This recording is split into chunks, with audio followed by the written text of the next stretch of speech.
কিন্তু মা বাবার অধিকার ছিনিয়ে নিতে পারবে না। স্ত্রীর অধিকার স্ত্রী ভোগ করবে, কিন্তু মা বাবার জন্য ভালোবাসা খেদমত উজাড় করে দিতে হবে। এটা আপনার দায়িত্ব, এটা আমার দায়িত্ব। আরেকটা দায়িত্ব হচ্ছে, আপনার ঔরসে যদি কোনো সন্তান হয়, এই সন্তানগুলিকে নৈতিক শিক্ষায় বড় করে, সুশিক্ষায় শিক্ষিত করে, আদর্শ চরিত্রবান করে, নবীজির আদর্শ উম্মত তৈরিতে আপনাকে সর্বাত্মক চেষ্টা করতে হবে। নবীজিকে আদর্শ বানাতে হবে। আল্লাহ বলেছেন, লাকাদ কানা লাকুম ফি রাসূলিল্লাহি উসওয়াতুন হাসানা। জোরে সোরে বলুন সুবহানাল্লাহ। পৃথিবীর মানুষ জেনে রেখো, তোমাদের জন্য যদি উত্তম কোনো আদর্শ, কোনো ব্যক্তিত্ব তোমরা তালাশ করো, তাহলে আদর্শ ব্যক্তিত্ব হবে আমার প্রিয় রাসূল, সমস্ত কায়নাতের রাসূল নবী মুহাম্মদুর রাসূলুল্লাহ সাল্লাল্লাহু আলাইহি ওয়াসাল্লাম। তিনি হবে তোমাদের জন্য সর্বোত্তম আদর্শ। এর বাহিরে, ওনার আদর্শের বাহিরে অন্য কাউকে আদর্শ মানলে কখনোই জান্নাতের পথ খুঁজে পাবে না। নবীকে আদর্শ মানতে হবে। নবীকে আদর্শ মেনে কোরআন এবং হাদিসের আলোকে আপনার পরিবার, আপনার সন্তান, আপনার ছোট ভাই বোন, পাড়া পড়োশি, এক কথায় যারা আপনার অধীনস্থ, তাদেরকে সেইভাবে আপনার তৈরি করতে হবে। এই জীবনটা করার সময় আপনাকে কঠিন ভাবে পরকালের কথা খেয়াল করতে হবে। আজকের মাহফিলের উদ্দেশ্য হয়েছে কবরবাসীদের রূহের মাগফিরাত কামনায়। কিভাবে কবরবাসীদের রূহের মাগফিরাত কামনা করব, আর কিভাবে আমরা কবরের আযাব থেকে মুক্তি পাবো। পৃথিবীতে একজন নবী ছিল, বিশ্ববিখ্যাত নবী, নবী মুহাম্মদ সাল্লাল্লাহু আলাইহি ওয়াসাল্লামের পরে যেই নবীজি সবচেয়ে বেশি মুজিজার মালিক ছিলেন, তিনি হচ্ছেন হযরতে মূসা আলাইহিস সালাম। কোরআনের ভাষায় বলা হয় মূসা কালিমুল্লাহ। যিনি আমাদের নবী মুহাম্মদুর রাসূলুল্লাহ সাল্লাল্লাহু আলাইহি ওয়াসাল্লামের পরে সবচেয়ে বেশি আল্লাহর সাথে কথা বলেছেন, যেই নবীকে আমাদের নবীর পরে সবচেয়ে বেশি মুজিজার মালিক বানিয়েছেন, যেই নবীজির নাম আমাদের নবীর পরে পবিত্র কোরআনুল কারীমে সবচেয়ে বেশি উল্লেখ করা হয়েছে, তিনি হচ্ছেন হযরতে মূসা আলাইহিস সালাম। হযরতে মূসা আলাইহিস সালাম যখন তুর পাহাড় থেকে আল্লাহর সাথে কথা বলতেন, একটা সময় আল্লাহকে বলেন, হে আল্লাহ, আমি আপনার খুব নৈকট্য লাভ করতে পারি, আপনার খুব মহব্বতের হতে পারি, এমন একটা তাসবিহ, এমন একটা কালিমা, এমন একটা বাক্য আপনি আমাকে শিক্ষা দিন। বলেন সুবহানাল্লাহ। আল্লাহ বললেন, মূসা, তুমি লা ইলাহা ইল্লাল্লাহ এই কালিমাটা বেশি বেশি পড়ো, তাহলে তুমি যে আশা করেছো, নিয়ত করেছো, তোমার সেই নিয়তটা পূর্ণ হবে। বলেন সুবহানাল্লাহ। মূসা আলাইহিস সালাম বলেন, আল্লাহ, এটা তো একটা কমন জিকির, এটা তো আদি পিতা আদম আলাইহিস সালাম পড়ছে, জান্নাতের মধ্যে পড়ছে, দুনিয়াতে এসে পড়েছে, আমার পূর্বের নবীরাও পড়ছে। আমি চাই একটা ব্যতিক্রম জিকির, যেটা সবাই জানে না, সবাই পারে না।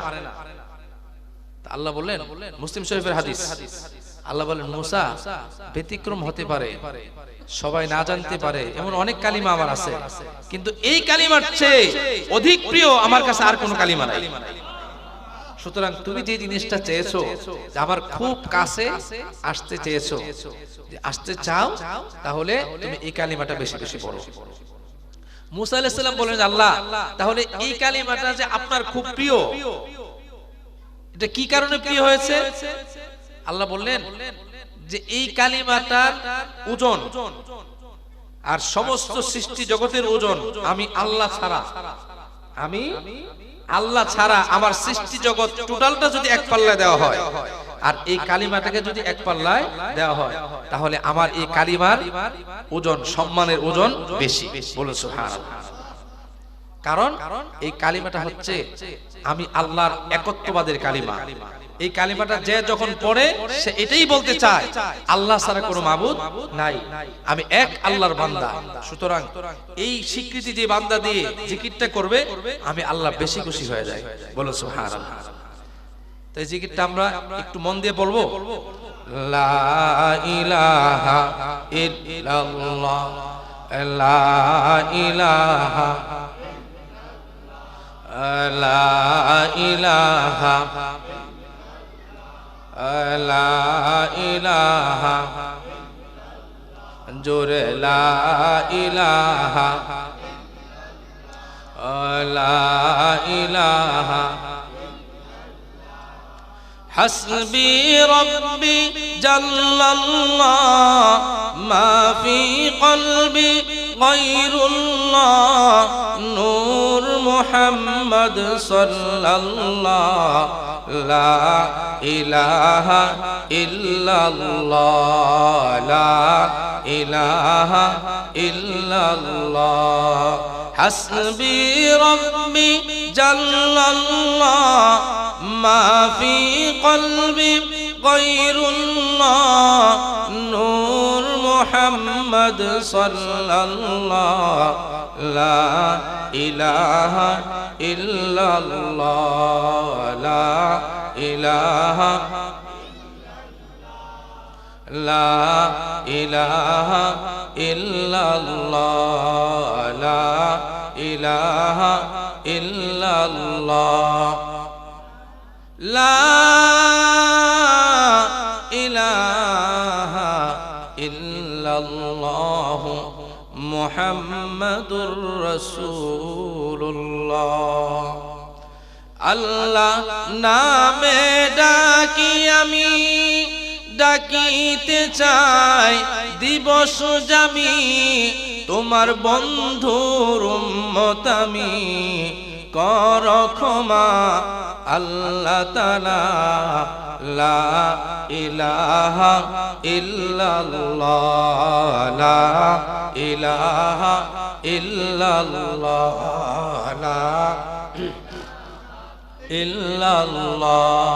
হাসবি রব্বি জাল্লাল্লাহ মা ফি কলবি গায়রুল্লাহ, নূর মুহাম্মদ সাল্লাল্লাহ, লা ইলাহা ইল্লাল্লাহ, লা ইলাহা ইল্লাল্লাহ, লা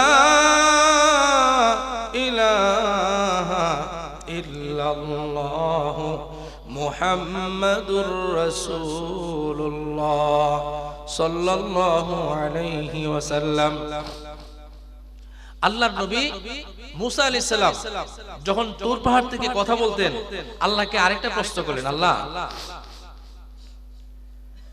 আমার একটা প্রশ্ন। আল্লাহ বলেন কি প্রশ্ন?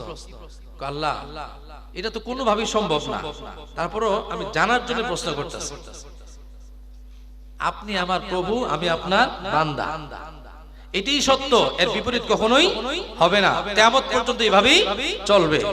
কিন্তু আল্লাহ আমার একটা প্রশ্ন, সেটা হলো আমি যদি আল্লাহ হইতাম আর আপনি যদি বান্দা হইতেন তাহলে আপনি আমার কাছে কি চাইতেন? আগে কিন্তু সারেন্ডার করছে, যেটা কোনোভাবেই সম্ভব না, এটা পরিবর্তন হবে না। আপনি আল্লাহ, আমি বান্দা, কিন্তু যদি এমনটা হইতো তাহলে আপনি কি করতেন? আল্লাহ বললে, মুসা যদি এমনটা হবে না, তো তুমি যেহেতু প্রশ্ন করছো যদি এমনটা হইতো তাহলে আমি আল্লাহ আমার প্রভুর কাছে আমি সুস্থতা চাইতাম আল্লাহর কাছে। বলুন সুবহানাল্লাহ। এই কথাটা এই জন্য বললাম যে আজকে যে আয়োজক, এটা লেখা আছে দেখলাম যে কবরবাসীদের রূহের মাগফিরাত কামনায় ও খানকে হাসানিয়া চিকিৎসালয়ের উদ্যোগে, যেখানে মানে কোরআন এবং হাদিসের আলোকে, যতটুকু জেনেছি কোরআন এবং হাদিসের আলোকে ঝাড়ফুঁক করা হয় এবং সুন্নতি পন্থা, শরীয়তি পন্থায় এখানে বিভিন্ন ধরনের জিন ভূত বা কুদৃষ্টি এগুলি চিকিৎসা দেওয়া হয়, ইলাজ করা হয়। তো এই কারণে আমি মুসা আলাইহিস সালামের ওই ঘটনাটা একটু বললাম, কারণ ঘটনার সাথে যদি আলোচনার মিল থাকে শুনতে ভালো লাগে। হ্যাঁ, তো আল্লাহ এই কথাটা মুসা আলাইহিস সালামকে বললেন, তার অর্থ কি? সুস্থতার গুরুত্ব, ফজিলত আল্লাহর কাছে অনেক বেশি। কেন বেশি? এগুলির অনেক ব্যাখ্যা আছে। যেমন আপনার অনেক টাকা আছে, আপনি অনেক বাড়ি আছে, অনেক গাড়ি আছে, আপনি সুস্থ না। এই বাড়ি, গাড়ি, সহায় সম্পত্তি এগুলিকে আপনি ভোগ করতে পারবেন? আপনাকে আনন্দ দিবে? দিবে না। যদি বাড়ি, গাড়ি, টাকা পয়সা কিছু কম থাকে আর আপনি যদি ফুললি সুস্থ থাকেন, আপনাকে অনেক আনন্দ দিবে। আপনি আল্লাহকে স্বাচ্ছন্দ্যে ডাকতে পারবেন, আপনি টাইম মতো নামাজ পড়তে পারবেন, আপনি টাইম মতো জিকির করতে পারবেন, আপনি টাইম মতো আল্লাহর হুকুম আহকাম অনুযায়ী দিন ধর্মের দাওয়াত মানুষের কাছে পৌঁছে দিতে পারবেন। পারবেন না? কিন্তু আপনি যদি অসুস্থ হয়ে থাকেন, পারবেন না। হয়তো মনে মনে আল্লাহকে ডাকবেন, কিন্তু প্রকাশ্যে শারীরিক ভাবে যে ইবাদত গুলো আছে, মানুষের কাছে আপনার যে সুপরামর্শ, দিন ধর্মের দাওয়াত, আপনি কিন্তু এই কাজগুলি করতে পারছেন। এই জন্য প্রত্যেকটা মানুষ আল্লাহর কাছে সব সময় সুস্থতা নামক নিয়ামত তালাশ করবে, চাইবে। প্রতিটা মুনাজাতে, প্রতিটা কথা, আল্লাহ তুমি আমাকে সুস্থ রাখো, ঈমানের সাথে রাখো, নেক আমল করার সুযোগ দিও। দেখবেন যে আল্লাহ পাক আপনাকে নিয়ামত দিয়ে ভরপুর করে দিবে। বাবার আমার, ভাইরা আমার, আল্লাহ রাব্বুল আলামিন আহকামুল হাকিমিন পবিত্র কোরআনুল কারীমের মধ্যে মানুষের রোগ ব্যাধি নিয়ে আলোচনা করেছেন, কথা বলেছেন। আবার সুস্থতার বিষয়েও আল্লাহ আলোচনা করেছেন, চিকিৎসার ব্যবস্থা করে দিয়েছেন। সুবহানাল্লাহ। আপনি জন্মের পর থেকে মৃত্যু পর্যন্ত কখনো সুস্থ থাকবেন, কখনো অসুস্থ হবেন, আবার সুস্থ হবেন, আবার অসুস্থ হবেন। এইভাবেই একটা মানুষের জীবন কেটে যায়, ঠিক না বেঠিক? এর মাঝেই আপনার ঈমান ঠিক রাখতে হবে, এর মাঝেই আপনাকে নেক আমল করতে হবে, এর মাঝেই আপনি আল্লাহকে রাজি এবং খুশি করতে হবে, এর মাঝেই আপনি নবীজির সত্যিকার আদর্শে জীবনটাকে গড়ে তুলতে হবে। এর পাশাপাশি আপনার উপর অনেকগুলো দায়িত্ব আছে। আপনি বিয়ের আগ পর্যন্ত, আপনার সংসার হওয়ার আগ পর্যন্ত আপনি মা বাবার সম্পূর্ণ বাধ্যগত হয়ে চলবেন। মা বাবার দায় দায়িত্ব 100% নেবেন, কেউ ভাগ বসাতে পারবে না। যখন আপনি বিয়ে করবেন, একটা ভাগ আপনার স্ত্রী আপনার কাছ থেকে নিয়ে নেবে, এটা আল্লাহর পক্ষ থেকে দেওয়া। বলুন সুবহানাল্লাহ। কিন্তু খবরদার, স্ত্রী ভাগ নিতে পারবে কিন্তু মা বাবার অধিকার ছিনিয়ে নিতে পারবে না। স্ত্রীর অধিকার স্ত্রী ভোগ করবে, কিন্তু মা বাবার জন্য ভালোবাসা, খেদমত উজাড় করে দিতে হবে। এটা আপনার দায়িত্ব, এটা আমার দায়িত্ব। আরেকটা দায়িত্ব হচ্ছে, আপনার ঔরসে যদি কোনো সন্তান হয়, এই সন্তানগুলিকে নৈতিক শিক্ষায় বড় করে, সুশিক্ষায় শিক্ষিত করে, আদর্শ চরিত্রবান করে, নবীজির আদর্শ উম্মত তৈরিতে আপনাকে সর্বাত্মক চেষ্টা করতে হবে। নবীজিকে আদর্শ বানাতে হবে। আল্লাহ বলেছেন, লাকাদ কানা লাকুম ফি রাসূলিল্লাহি উসওয়াতুন হাসানাহ। জোরে সোরে বলুন সুবহানাল্লাহ। পৃথিবীর মানুষ জেনে রেখো, তোমাদের জন্য যদি উত্তম কোন আদর্শ, কোন ব্যক্তিত্ব তোমরা তালাশ করো, তাহলে আদর্শ ব্যক্তিত্ব হবে আমার প্রিয় রাসূল, সমস্ত কায়নাতের রাসূল নবী মুহাম্মদুর রাসূলুল্লাহ সাল্লাল্লাহু আলাইহি ওয়াসাল্লাম। তিনি হবে তোমাদের জন্য সর্বোত্তম আদর্শ। এর বাহিরে, ওনার আদর্শের বাহিরে অন্য কাউকে আদর্শ মানলে কখনোই জান্নাতের পথ খুঁজে পাবে না। নবীকে আদর্শ মানতে হবে। নবীকে আদর্শ মেনে কোরআন এবং হাদিসের আলোকে আপনার পরিবার, আপনার সন্তান, আপনার ছোট ভাই বোন, পাড়াপড়শি, এক কথায় যারা আপনার অধীনস্থ, তাদেরকে সেইভাবে আপনার তৈরি করতে হবে। এই জীবনটা করার সময় আপনাকে কঠিনভাবে পরকালের কথা খেয়াল করতে হবে। আজকের মাহফিলের উদ্দেশ্য হয়েছে কবরবাসীদের রূহের মাগফিরাত কামনায়। কিভাবে কবরবাসীদের রূহের মাগফিরাত কামনা করব, আর কিভাবে আমরা কবরের আযাব থেকে মুক্তি পাবো। আমাদেরকে একদিন কবরের ঘরে শুইতে হবে। কবর নামক অন্ধকার ঘরে আমাদের ঠিকানা হবে।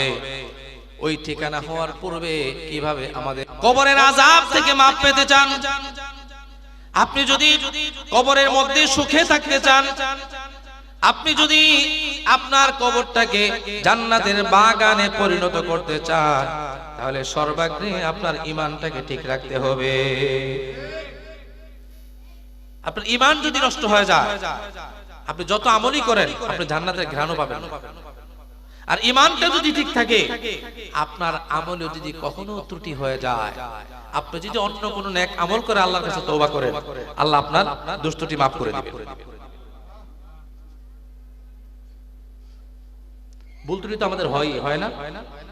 নামাজটা যেভাবে পড়া দরকার পড়ি না, রোজাটা যেভাবে রাখার দরকার সেভাবে রাখি না, মা বাবার খেদমত যেভাবে করা দরকার সেভাবে করি না, স্ত্রীকে যেভাবে পর্দায় রাখা দরকার, যেভাবে তার ভরণ পোষণ দেওয়া দরকার, যেভাবে তার সাথে ব্যবহার করা দরকার, আমরা সেভাবে পারি না। সন্তানগুলিকে যেই লাইনে যেই নীতি নৈতিকতায় রাখা দরকার আমরা কিন্তু সেভাবে রাখতে পারি না। এই যে জীবন চলার পথে ব্যবসা বাণিজ্যের সময় সত্য কথা বলে ব্যবসা করতে হবে, হালাল পন্থায় ব্যবসা করতে হবে, চাকরির সময় মালিকের দেয়া আমানত খেয়ানত করা যাবে না, ইত্যাদি দৈনন্দিন কাজে কিন্তু আমাদের কোনো না কোনো খেয়ানত হয়ে যায়, কোনো না কোনো জায়গায় আমাদের ভুল ত্রুটি হয়ে যায়। এই ভুল ত্রুটিগুলি থেকে মাপ পাওয়ার জন্য ঈমানটা ঠিক রেখে আপনি যখন কোনো নেক আমল করবেন আর আল্লাহর কাছে তওবা করবেন, আল্লাহ পাক আপনার ত্রুটিগুলি মাফ করে দিবেন। হ্যাঁ, যদি বান্দার কোনো হক আপনি নষ্ট করেন, ওই বান্দার কাছে মাপ চেয়ে মাপ না পাওয়া পর্যন্ত আল্লাহ আপনাকে মাফ করবে না, কারণ এটা তো বান্দার হক। আল্লাহর হক যেটা, আল্লাহর কাছে মাপ চাইবেন আল্লাহ মাফ করে দিতে পারে, কিন্তু বান্দার হক বান্দা যতক্ষণ মাফ না করবে আল্লাহ মাফ করবে না, এটা আল্লাহ ঘোষণা দিয়েছে। বাবার আমার ভাইয়েরা আমার, পবিত্র কোরআনুল কারীমের সূরা ফুরকানের মধ্যে ৭০ নম্বর আয়াতে আল্লাহ আমাদেরকে আশ্বস্ত করেছেন, বান্দা আমার শুধু ঈমানটা ঠিক রেখো, তওবা করো, সাথে সাথে নেক আমল করো, আমি আল্লাহ তোমাদের তওবা কবুল করে নিব। কাফেরদেরকে বললেন ইউদাফ লাহুল আযাবু ইয়াউমাল কিয়ামাতি ওয়া ইয়াখলুদ ফীহি মুহানা। যারা প্রতারক, ভণ্ড, কাফের, মুশরিক, ইহুদি, নাসারা, তাদের ব্যাপারে আল্লাহ সতর্ক করলেন, তোমাদের জন্য আযাবকে দ্বিগুণ দ্বিগুণ বহুগুণ বৃদ্ধি করে দেওয়া হবে, শাস্তির পরিমাণ বাড়িয়ে দেওয়া হবে। ইল্লা, তবে মান তাবা ওয়া আমানা ওয়া আমিলা আমালান সালিহান ফাউলাইকা ইউবাদদিলুল্লাহু সাইয়্যাতিহিম হাসানাত। জোরে সোরে বলুন সুবহানাল্লাহ। আমার আল্লাহ ওয়াজ করেন, ও আমার বান্দারা, ও আমার বিশ্বাসী বান্দারা, জীবনে গুনাহ করতে পারো, গুনাহ করে ফেলেছো, হতাশ হয়ো না, হতাশ না হয়ে মান তাবা ওয়া আমানা, তওবা করো, সাথে সাথে আবার আমার উপর বিশ্বাস করো, ঈমানটা ঠিক রাখো, ঈমান আনো, ওয়া আমানা ওয়া আমিলা আমালান সালিহা, সাথে সাথে নেক আমলের দিকে তুমি ঝুঁকে পড়ো, নেক আমল শুরু করে দাও, আমি আল্লাহ তোমাদের পূর্বের বদ আমলগুলিকে নেক আমলে পরিণত করে দিব।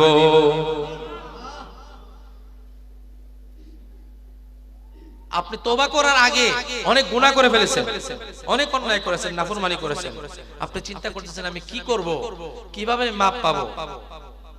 আপনার যদি মনে পড়ে যায়, ওয়াজে তো শুনেছিলাম, কোরআনে পড়েছিলাম, হাদিসে পড়েছিলাম, মাদ্রাসায় পড়েছিলাম,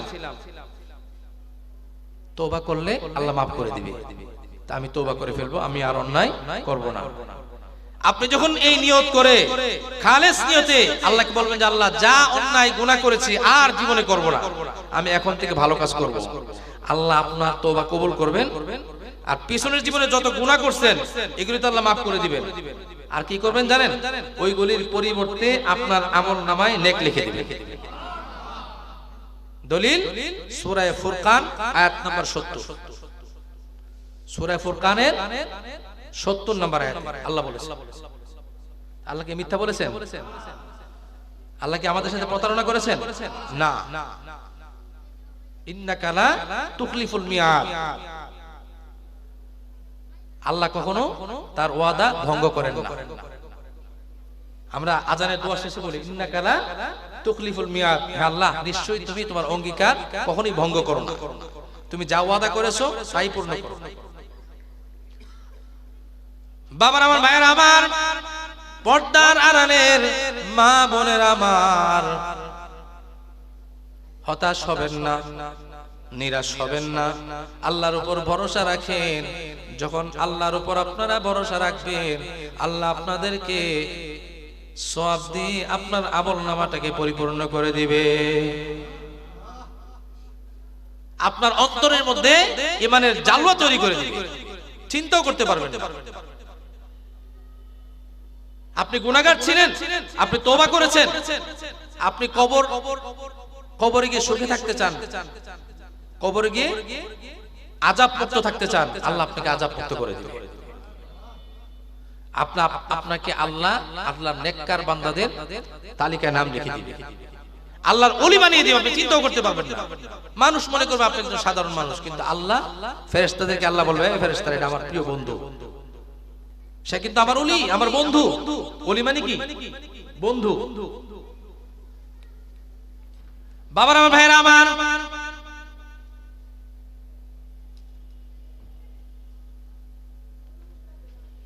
নারে তাকবীর, নারে রিসালাত। প্রধান বক্তার আগমন, হযরত মাওলানা কাজী আব্দুল মান্নান সাহেব হুজুরের আগমন। যদি তোমরা সেই চিকিৎসা খুঁজে বের করতে পারো, যে রোগটা নির্ণয় করে এটার জন্য কি ওষুধ, এটা যদি চিহ্নিত করে বের করতে পারো, বারা বিইজনিল্লাহ, আল্লাহর অনুমতি ক্রমে সুস্থ হয়ে যাবে, এই রোগ চলে যাবে। অন্য হাদিসে রয়েছে, বুখারী শরীফের হাদিসে রয়েছে, লিকুল মা আনজালাল্লাহু দাআন ইল্লা আনজালা লাহু শিফাআ। আল্লাহ এমন কোন রোগ দেন নাই যে রোগের কোন নিরাময় আল্লাহ তৈরি করেন নাই। বলুন সুবহানাল্লাহ। সমস্ত রোগের ওষুধ আল্লাহ তৈরি করেছেন, আমরা হয়তো সব খুঁজে এখনো পাই নাই। যখন আমরা পেয়ে যাব, রোগের চিকিৎসা হয়ে যাবে। পবিত্র কোরআনুল কারীমের মধ্যে সুস্থতা পাওয়ার জন্য আল্লাহ কতগুলো আয়াত নাযিল করেছেন। এই আয়াতগুলি দিয়ে যদি আল্লাহর কাছে সুস্থতা কামনা করে, আল্লাহ সুস্থ করে দিবেন। এর মধ্যে শ্রেষ্ঠতম একটি সূরা, সেই সূরাটার নাম হচ্ছে সূরাতুল ফাতিহা। এটার আরেকটা নাম হচ্ছে সূরাতুশ শিফা। হুজুর আছেন পাশে। আপনি অসুস্থ হয়ে গেছেন, আপনার কোনো দোয়া কালাম জানা নাই, সূরা ফাতিহা তো পারেন, এটা তো পারেন। আপনি কমপক্ষে আল্লাহর প্রতি বিশ্বাস রেখে আপনি সূরা ফাতিহা পড়ে পানিতে ফু দেন, এই পানিটা খান, আল্লাহর নাম নিয়ে, আল্লাহ আপনাকে সুস্থ করে দিবে। আপনি কোনো পথ্য খুঁজে পাচ্ছেন না, ওষুধ খুঁজে পাচ্ছেন না, আপনি কালিজিরা খান, আপনি একটু মধু খান, খাঁটি মধু, আল্লাহ আপনাকে সুস্থ করে দিবে। মহৌষধ হাদিসের মধ্যে রয়েছে। পবিত্র কোরআনুল কারীমের মধ্যে আল্লাহ রাব্বুল আলামিন 6টি আয়াতে শিফা নাযিল করেছেন। ওয়াশফি সুদুরা কওমিন মুমিনিন وشفاء لما في الصدور وهدى ورحمة للمؤمنين يخرج من بطونها شراب مختلف ألوانه فيه شفاء للناس وننزل من القرآن ما هو شفاء ورحمة للمؤمنين وإذا مرضت فهو يشفين কুল হুয়া লিল্লাযীনা আমানু হুদান ওয়া শিফা। জোরে সোরে বলুন সুবহানাল্লাহ। আপনারা পারেন না, না পারলে কোন ইমাম আলেমের পরামর্শ নেন।